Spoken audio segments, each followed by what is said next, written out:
In the early 70s, OPEC didn't like what we were doing in Israel. Same old story.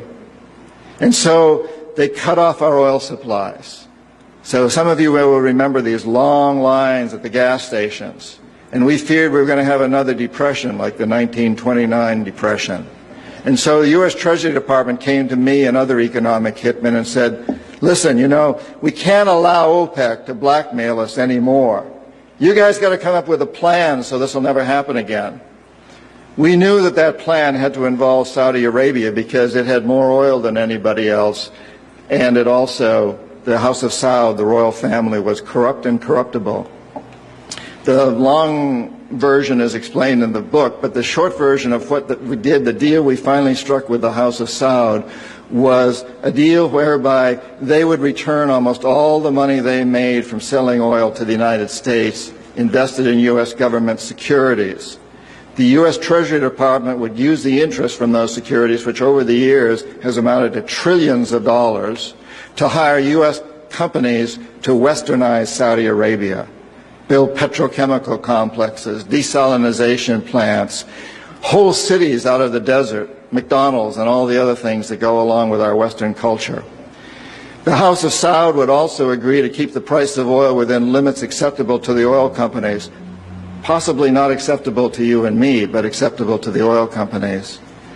And this is very, very important. They agree that they would never, ever sell oil for anything other than U.S. dollars. This happened in the early 70s, right after we'd gone off the gold standard because we were bankrupt, because we could not pay off our debts to European countries in gold. Nixon took us off the gold standard. And then we were stuck with a situation as why will anybody in the world use dollars? So very shortly we came up with this plan, which in essence put the dollar on the oil standard. You cannot buy oil on the world market for anything other than dollars, and that's very important to the corporatocracy. Our part of the bargain was we agreed to keep the House of Saud in power, in control. It was an amazing deal, the deal of the century. It was history-making, incredibly powerful deal that we struck with Saudi Arabia, and it's held. It's had some what the CIA calls blowback, unintended consequences. For example, one of the things that really pisses Osama bin Laden off is those McDonald's and those desalination plants and those petrochemical complexes surrounding Medina and Mecca, the two most sacred sites in Islam. And it pisses off a lot of other Muslims in Indonesia and all over the world. There's been some blowback, but on the whole, the corporatocracy looked at this as an incredible success. I had done my job. We economic hitmen did a great job with that one. So we decided that Saddam Hussein ought to accept something very similar.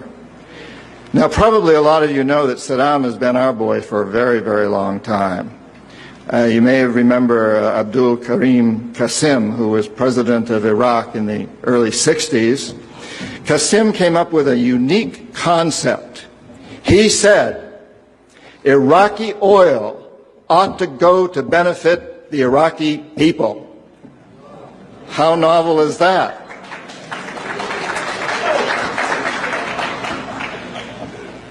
But we didn't like that very much.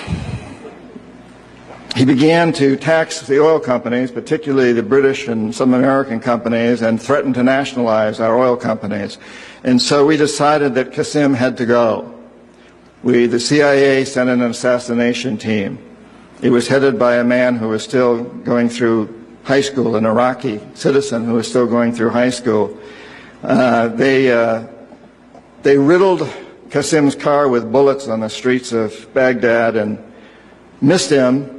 The head of this assassination team was wounded and fled to Syria. His name was Saddam Hussein. He was a CIA agent in those days, an assassin for us. He failed. And so the CIA went directly, and this is all history, I'm not creating this. CIA went in and had Qasim publicly executed on Iraqi television.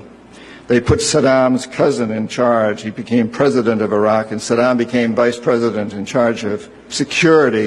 Eventually, as you know, he became president. He was our boy. He was our man.